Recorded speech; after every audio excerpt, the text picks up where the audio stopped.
Hi everybody, this is Kathleen Heisley with Exploring Dimensions for All. And today's video is going to be about how you can feel the difference between real and fake gold, real and fake precious stones, and other things that you might be interested in purchasing or owning. So, as I mentioned in my video about feeling the differences between foods and beverages with your hands, you can actually do the same thing with metals, which is really cool, or precious stones. So just to give you an example of how to get started, it's a good idea to think back to a time when you actually felt differences when you were a child, way before your mind took over completely. So when you were a kid, when you first remember seeing the ocean, you probably had a feeling about that. Now, of course, you smelled sunscreen probably, you smelled the salt air, you heard the crashing of waves, you might have heard little kids laughing around you and other adults. That's not quite what I mean, and here's how you can tell the difference. Think of the first time, or the first time you can remember, when you were by a creek, like a small waterway that just kept rushing past. You may have smelled trees, you may have heard animals rustling in the woods, you may have also smelled sunscreen. You might have been worried about mosquitoes, you might have smelled mosquito spray. Again, that's not what I'm talking about. I'm talking about the difference in how you felt when you were sitting there. One of them did a certain thing to your heart and your body and your mind that was a little bit, or maybe a lot, qualitatively different than what sitting in front of the ocean did. You can practice this if you want to by going to the jungle or the forest or a natural environment that has not been messed up too much by people or manicured too much by people, and you can feel what that feels like.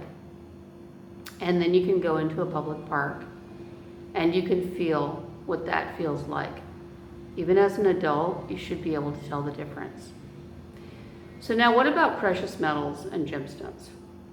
Well, I have the ability to tell the difference between certain gemstones that I've bought in the past and fake ones, and also certain metals that I've bought in the past and fake ones. And you have it too. You have this ability too, actually. So, for example, I used to own amber a lot. And I went in to buy some amber one time into a shop. And I felt it and it didn't feel right. Real amber feels like it's giving you something. Feels like there's energy coming into your body from the amber. And when I picked up this particular amber in the shop, I suspected it of being plastic right away because it felt more dead.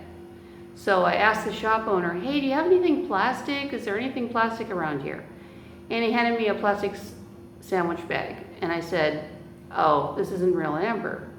And he said, I went all the way to Myanmar to get it. And I said, well, it's probably not your fault then. Might have been the guy that sold it to the guy that you got it from. But in any case, I was sure at least that it wasn't real amber. So now, what about other things? Well, you can train yourself on things that you have around the house.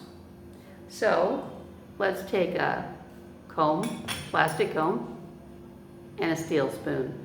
Okay. When I hang on to this steel spoon, usually it helps if I close my eyes. The first thing that happens is I start thinking about food and kitchen scenes and old 1950s commercials that I saw when people were using spoons, and bakery items. I think of all those things right away. It takes me like 30 to 45 seconds to actually clue in to feeling what I'm actually feeling from the object itself. So your body's composed of molecules and electrons and protons and neutrons and things like that. And so is the objects. So are the objects around you. So you can actually kind of exchange energy with them and feel them. So here we are with this steel spoon. Okay, I get a slow spinning motion with steel. Now I confess I did practice this before making the video, and so I know what it feels like. But at first, when I first did it, I really started to see kitchen scenes. Like, no joke, that's what our minds do. Okay? So now I'm going to pick up this plastic spoon, this plastic comb. Okay. Now, the interesting thing about this plastic comb that I would not expect is that it doesn't feel completely dead. It doesn't feel like nothing. Some plastic does feel like nothing to me, but this plastic feels like it's a very slow moving shape that's a bit wider at the bottom and a bit narrower at the top. But that's not exactly what this comb is shaped like. But that's what holding the plastic feels like if I tune in anywhere I hold the plastic. Okay. Now we're going to take a labradorite ring, okay? And I'm going to hold the labradorite ring. I'm cheating, I practiced this too. But anyway, here we go. I'm going to hold it. And once again, I feel a lifting. It's like a feeling of evaporation is what I would call it. Kind of like I'm going up into the air, but not like in an airplane, just a feeling of lightness, like my body's becoming lighter, like it's actually becoming more air-like. So that is actually what labradorite feels like. And interestingly, they say that labradorite helps to increase your psychic skills, which is why I bought some. And that's interesting that it makes me feel a little bit more like air. So now I've done this with gold as well. And what gold feels like to me is it makes me feel like a child. I get a very childlike sensation in my heart from gold. I don't know why. And it's interesting. Different metals feel differently. Brick feels different than stone to me. And sometimes these feelings are almost an emotional quality. I was in the park today and I felt something composed of brick, and immediately I started thinking of construction and people working together and building and the cost of building and cement and blah, blah, blah.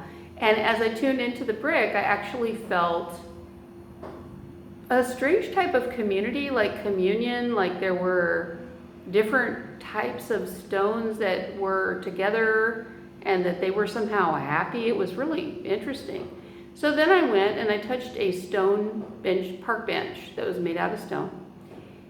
And it was interesting because it was right across from a police station here in Siem Reap. And and first of all, I felt like we are here to, maintain the order of society, and we are here to provide a place for people to sit here in the park. So that was kind of like maybe my mind, I don't know, maybe it was what the object had collectively taken up from the people that made it into a bench. In any case, then I touched it longer, and I felt it longer, and I felt like whatever stone it was very, very, very old, and that it had actually felt the rhythm of very heavy animals walking on it in the past. And that reminded me of dinosaurs. I don't know if it was just my imagination or not, but it felt qualitatively different from the brick. And a living plant feels qualitatively different than a dry leaf. So I hope you have fun with this. You can really do this. It's totally real. So if you like this video, please give it a thumbs up. Please subscribe to my channel. I'm trying to grow my channel. There's some kind of YouTube algorithm, I guess, where when you get more views, then it's actually shown to more people, something like that. I don't completely understand it, but hey, thanks for listening to my video and my talk, and have a wonderful day. Take care. Bye.